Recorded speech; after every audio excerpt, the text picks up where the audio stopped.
Heyrðu, það er hérna var það sem Thor Jensen ætlaði að gera stóra hluti á sínu tíma. Þegar hann keypti Bjarnarhöfnina og ætlaði að gera hér bara, já, ég veit ekki hvað, en Hildibrandur ætlar að segja okkur aðeins frá því að hann er búinn að fá sér miklar upplýsingar þetta hérna og ætla ég að biðja hann aðeins að segja það sem hann veit það sem hefur skeð sem ég veit. Heyrðu,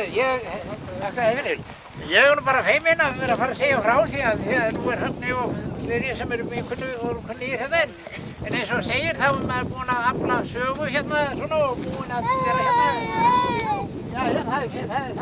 er 159 ár síðan við fluttum hingað. Það eru nokkur spori sem maður er búinn að eiga líka hérna. Nú, ég ætla bara að byrja að segja okkur, hérna kemur landnámsmaðurinn Björn frá Noregi 886 og það er sagt að hann hafi komið hér inn á þennan vog og skýrt staðinn út á þessi Bjarnarhöfn. Og hér er staur þarna og þetta er uppsáttur, þarna á hann, þarna er haus sem hann á að hafa sitt farið í nýhyrfi og þetta er uppsáttur Björn Vesturreinar. Hér er annan naust sem heitir Hamarsnaust og við vitum ekki, ég vantar söguna því.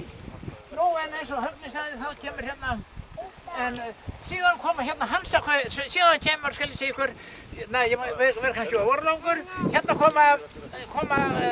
koma enskir kaupmenn frá Cumberland og það er talið að það sé ykkur 1350 og þeir byrja hérna verslun og verslunin var hérna beint á móti og við sjáum hérna í Tanga, þetta heitir Kaupstaðatangi og Kumbaravogur hérna inn og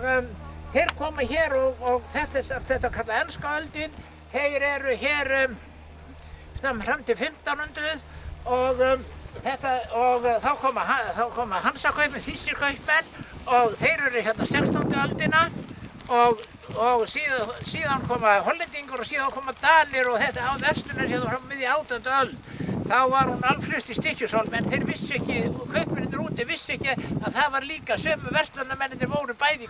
í Stykkishólmi og hér úti í Kumbaravogi. En þeir festu skipin hérna á milli, þetta heitir Festasker og það er sagt að það hefði að vera hringur þarna sem ég er búinn að leita mikið að og sem var strengt hérna á milli. Og það hérna eru margar minjar eftir skip hérna í vognum og Ragnar Fransson sagði mér að hérna væri minnst kosti 2 amdir sem að hann hafi hugmyndum. Nú en þetta segir sögu okkur aftur upp í kirkju til dæmis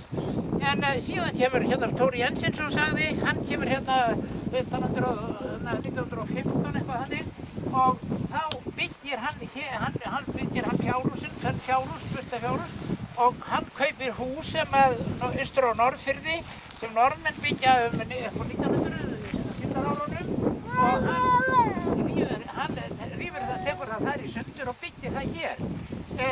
Og hér stendur að þangað til ég þori ekki alveg, það vantar mig alveg ártala á, pabbi ykkar, hann tekur það, rífur það, hann tekur það aftur í sundur og flyttur það upp yfir og byggir það sem íbúðarhús. Það er einhvern tímann 35 til 8 eitthvað held ég. Og þetta grunnur er svo stór? Það er svo stór, já. Og hérna, en á þeim árum meðan þetta stóð hér, þá var þetta aðal samkomuhús var á Nesinu. Það var hér var aðal sláturhúsið og hérna var líka slátur og hérna til dæmis að því við þekkja á Þorleifur gamla eitinn hérna að hann var að skera, því hann sagði mér, hann var að skera hérna vambir hérna úti og þá fær hann eitthvað högg í höfuð og það er ekki fyrir eitthvað 60 ára seinna þá uppgötvast að það hefði farið kúlafur sem átti að fara í lambið, það lenti í hnakkanum og það er hann undir skinnunu þegar hann var að fara að kenna meins eftir 60 ár. Nú en það kom kona til mér daginn og þá er torfskemma hérna máluð 1910 af Magnúsi Jónssyni dósent sem eru fleiri myndir af uppfrá sem að ég ætla málverk af sem ég ætla að sýna ykkur sem að sýnir staðinn þar sem að þar sem að Mæring og Álfþóra og þeirra börn sem voru þá komin sem að þau flytja í þegar við erum með myndir málverk af því þegar af þeim og ég veit að því að myndir af því að það er þessi flott málverk frá 1910 en Mæring hann sem flytur þetta okkur sattur og við eigin nú kannski myndir af því en það er líka myndir heima sem að sjá og þetta vil ég segja þetta hefur verið mikið framtak að það er hver spýta hún er merkt saman það verður að rífa þetta þannig að það er hver pústað allt saman með merktið þetta er allt merkt með rómverskum tölum og allt passaði allt saman en hérna Högni hann átti nú að segja frá því hér að því við löpum hérna fram frá bátnum hérna ætlaði Tóri Jensen að gera hérna bryggju hérna hallar svona fram og þannig að það flýtur að eftir því sem að fellur út þá var þetta að fylla hérna upp og hérna var bæði í þeirra tíð bærins og svona og þeirra þá var hér oft komið að því að hér var aðdjúpt en hérna megin var það sem að lendingi var hérna var miklu meira útfjör og það var erfitt það var mikil fyrirhöfn að vera með báta og flott og svona það en hér voru hestar fluttir fram í eyjar út í Hafnareyjar og Högni það voru aðalega fólöld sem voru flutt og trippi sem voru flutt þá og það var svona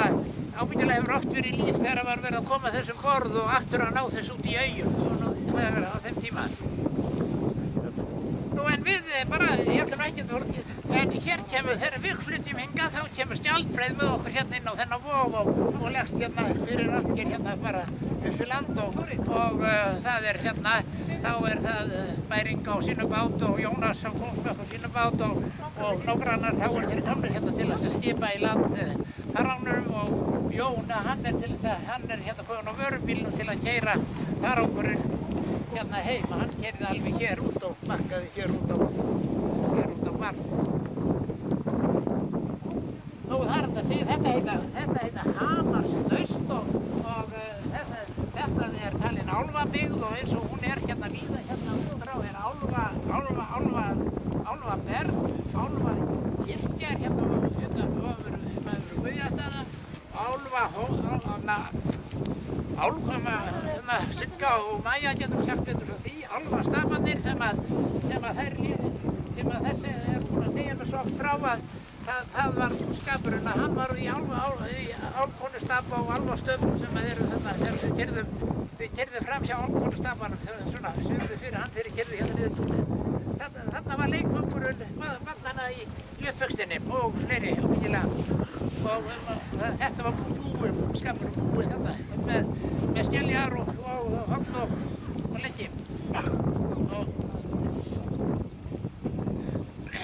ég hvort ég að vera að segja nokkuð meira eða ég var að hoppa í bílinn klára þetta fyrir því þetta var mjög gott, takk fyrir